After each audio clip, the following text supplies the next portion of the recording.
Hi, I'm Brian, and today we're traveling back to 1992 to have a look at and discuss this album, Priest Equals Aura by The Church. And just look at that cover. Look at the dog. Look at the pyramid. And look at the album cover that Marty said was their best ever. So we're an ocean away from Los Angeles. We're back in Sydney at Studio 301. And we've got Gavin McKillop, chosen by the band as the producer, and he'd done some work with Hunters and Collectors and Shriekback, all good in my book. There have been other changes as well. Steve's gone on to a 6-string bass, which means he's using a plectrum, and that gives us a different sound to the 4-string bass. Marty's using a Rickenbacker 250. In the video clips, I've seen Peter using a Les Paul, which I've never seen him do before. All very interesting, and very importantly, they have a new drummer for the time being. That's not a pun that's intended, by the way. A new drummer in Jay Dee Daugherty, who gives some backbone and wonderful, exquisite flourishes on some of these shorter songs. So all's in place. The album gets released, and it flops. It only made 176 on the Billboard charts, which is miles away from those giddy heights of Starfish, and to a lesser extent, Gold Afternoon Fix. And in Australia, we didn't seem to like it much either. It only got to 25. But this is an album which really rewards the patient listener, and I'm going to speak more about that as I go on. The Rolling Stone magazine said it had all the warmth of an Undertaker. Not too sure whether that's being nice or nasty to Undertakers. I met a few that are really nice and some which are like... Anyway, and Robert Dean Leary in his excellent biography, No Certainty Attached, says this album is sensuous and sexy. Not too sure whether the sexy came in, but still, it doesn't matter. It was only originally released on vinyl in Germany back in the day, and that was on a 1-disc set. So they're squeezing like 32 minutes onto either side, and they left off Dome. How can you do that? Anyway, but it's been recently re-released by Music on Vinyl, and this is this copy. It came out in 2021, and I love this pressing, even though there are some people on Discogs, for example, who are not huge fans of it. But I'm going to talk about that after I go through all of the songs. But perhaps most importantly, it documents the honeymoon period of the band, experimenting with opiates and things which were stronger for Steve Kilbey. And so is it a magical album, or is it actually a dull and boring flop? Well, you probably know where I'm going to stand on this, but for everybody else who doesn't, let's check it out.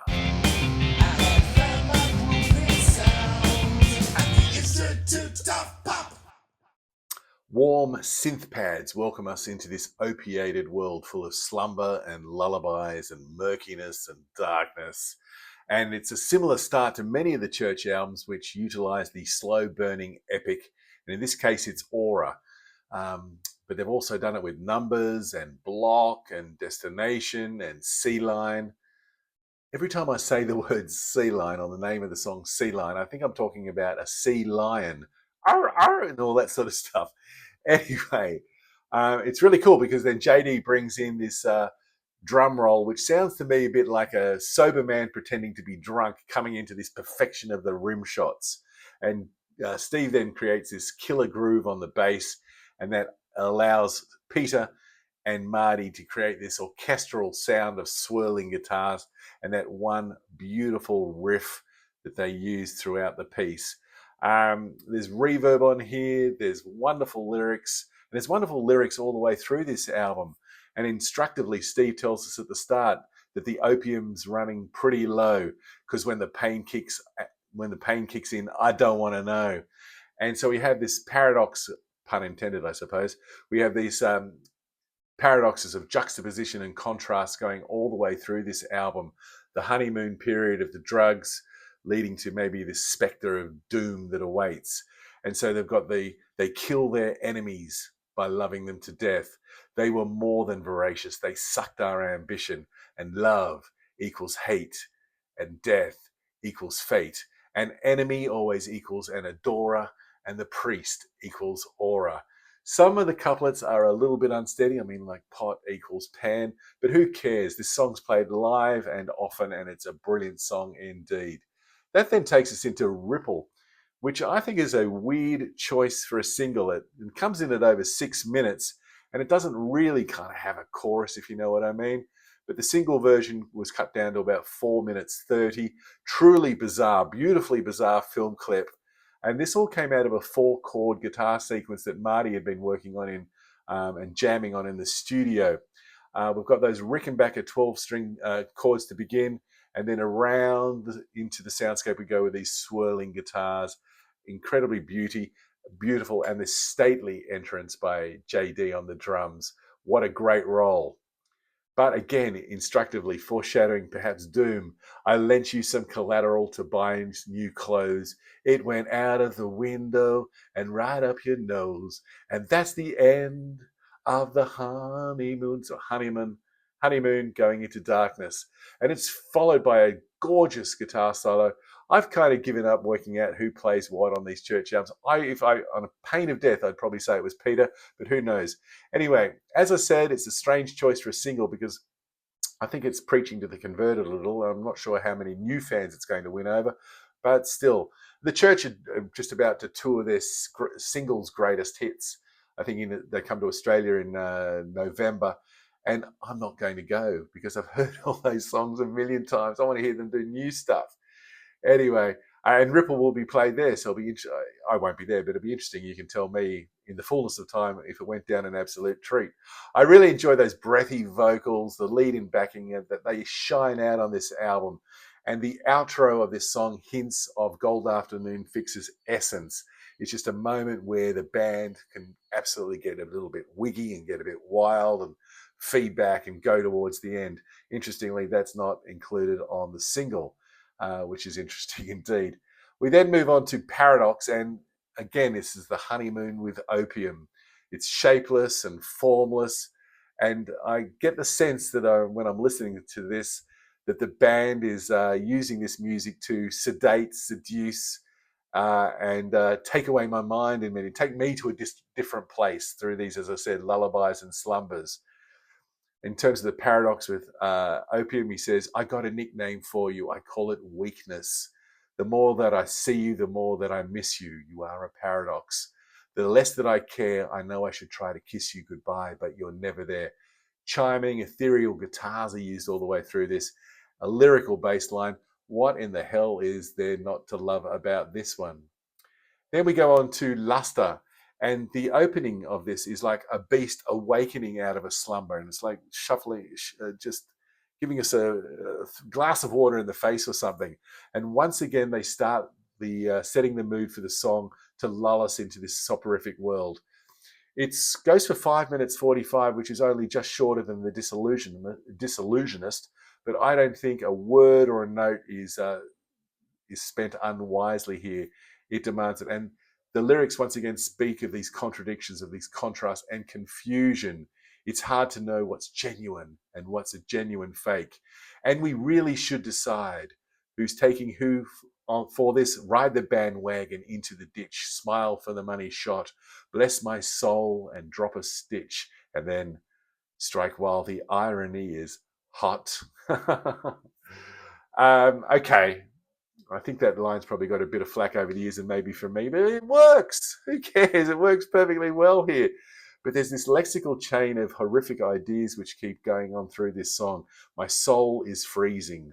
The best impression of a succubus. Before we get too fried, let's get on the ghost train and graveyards and see you in your sleep. Again, chanting us back into this dream world, this world of nightmares. And then we have a moment of utter beauty in Swan Lake. This would be definitely in my top sort of 10 church songs of all time, I think. I remember once trying to get my father into this album by the church, and I came home from the pub one night and I said, Dad, you've got to listen to this. And I put the album on and he stoically listened to it all, and I think he appreciated the beauty but also recognized things like, Daddy said he'll buy you some ballet shoes, but he spent all he had on hash. And my father wasn't so naive that he wouldn't have known what that was speaking about. But that sort of links back to that idea of those words of like the money that you use to buy clothes that goes all up your nose. But one night your shoulders will ache, but the next day when you wake, you'll sprout wild wings and fly just like in Swan Lake. And it's sort of the idea here is that the father kind of needs to die for the children can sprout these wild wings and go off into the world. Has Steve ever written lyrics which are so magical, transportative, and yearning, and perhaps even guilty? Huge fan of this song. And then we get Feel, which is the second song off the album. And I totally get this one because it is locked into its time a bit with those rhythms, which almost give us an idea or a sense of the Manchester groove and the Happy Mondays and that sort of feel to it, um, especially in the instrumental after the first chorus. I love these breathy vocals again, and I particularly dig the jingle jangle of the guitars returning. This is sense of old school church mixing with new school church. And those lines, those lyrics, we are endless like the sky. Why can't I feel it? Is it just a lie?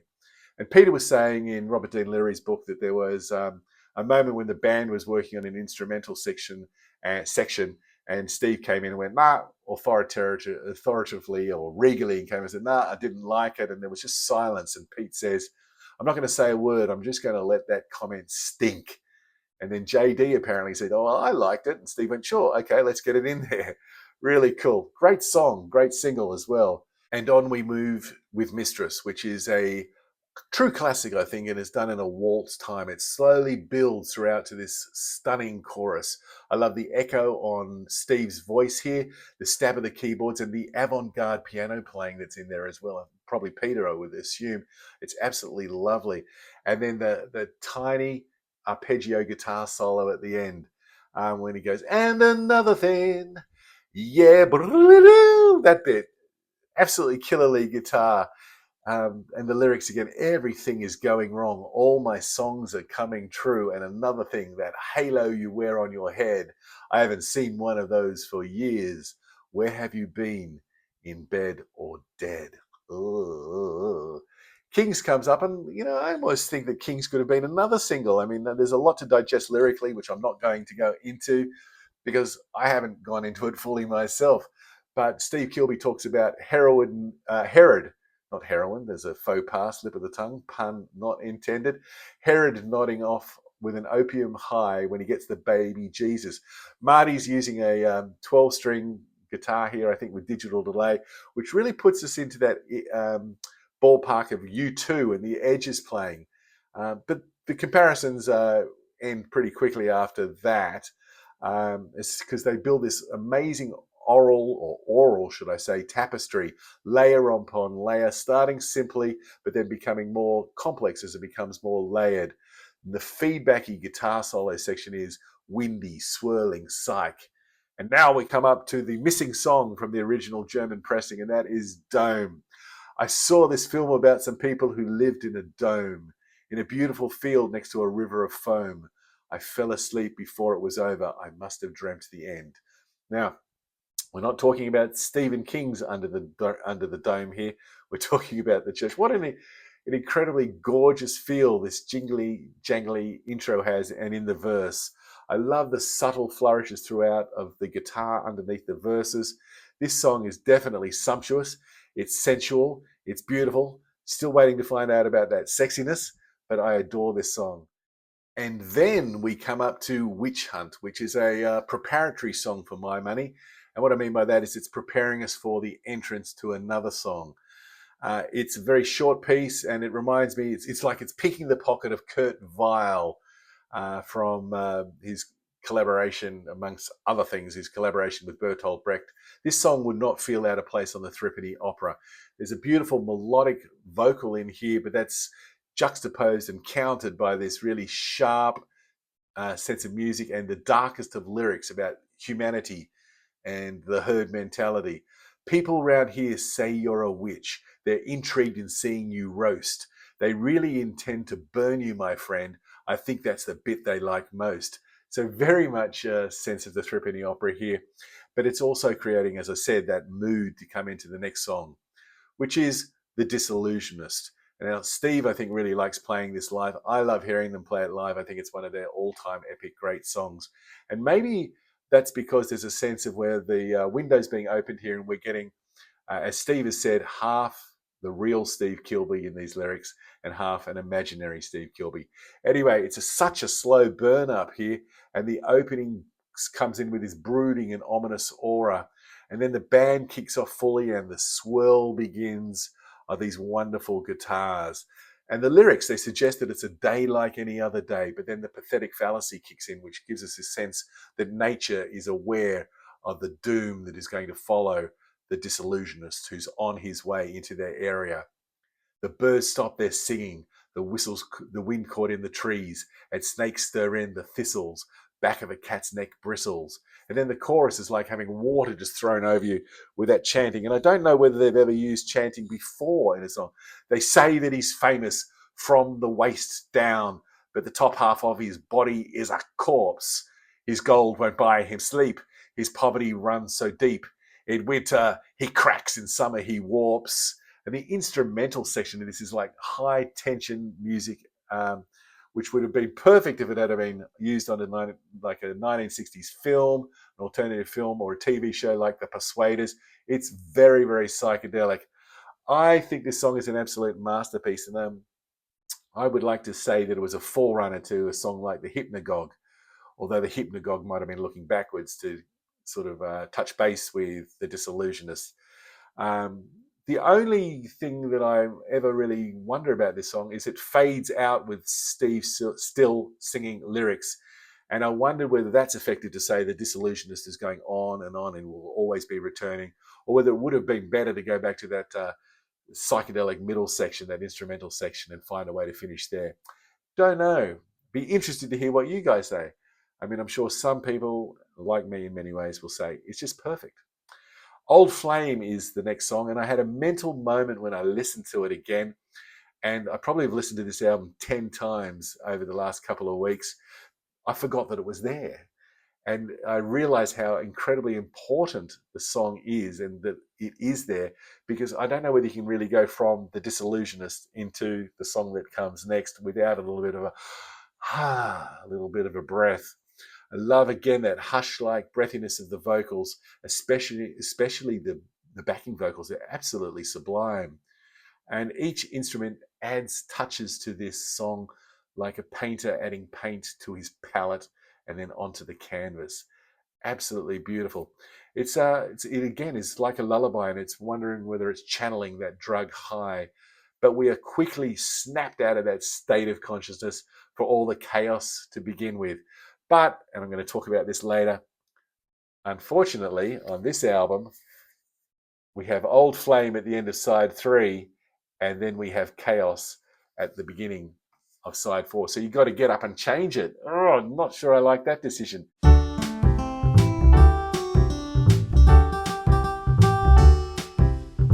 Chaos. What a chilling bass line to begin. Boo-doo-doo-doom, boom, boo-doo-doo-doom, boom, boo-doo-doo-doom. And then the guitars that come in weave around it slowly and rise and fall and freak out. And we have those strumming notes. Dun, dun, dun, dun, dun, dun, dun, and then it's like the whole a whammy bar is being applied to them, so they go sort of out of tune or up a half step on the guitar. Check out the opening lyrics to the verses. To each verse, I wasn't expecting this. Now everything is destroyed.